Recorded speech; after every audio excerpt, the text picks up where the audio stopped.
یہ آیت جو تلاوت کی سورہ احزاب کی، اس میں آیا کہ جو اللہ کا پیغام پہنچاتے ہیں وہ اللہ کے سوا کسی سے نہیں ڈرتے۔ یہ بہت بڑی بات ہے، کہنے میں آسان ہے، لوگ ڈرتے ہیں۔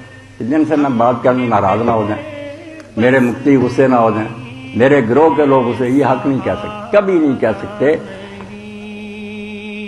حق کہنے کے لیے یہ ضروری بات ہے کہ آدمی جب ممبر پہ بیٹھے تو سمجھے کہ اس وقت میں پل صراط پر کھڑا ہوں، میرے نیچے جہنم ہے، آگے جنت ہے۔ اگر میں نے اللہ کو راضی کیا تو میرے قدم جنت میں ہوں گے، ورنہ میں یہاں سے جب اتروں گا نا جہنم میں گرا ہوا ہوں گا۔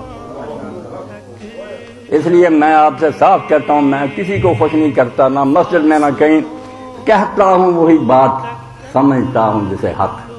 نے ابل ہے مسجد نہ تہذیب کا فرمان، کسی کی غلط بات کی میں تعلیم نہیں کرتا۔ میں ہر شخص کو یہ حق دیتا ہوں کہ وہ دلیل کا مطالبہ کرے، پوچھے کہ آپ نے یہ بات کہی ہے، کہاں سے کہی ہے، مگر یہ کوئی بات نہیں کہ لوگ مطالبہ کریں کہ آپ ہماری ڈیمانڈ کے مطابق باتیں کہہ دیں۔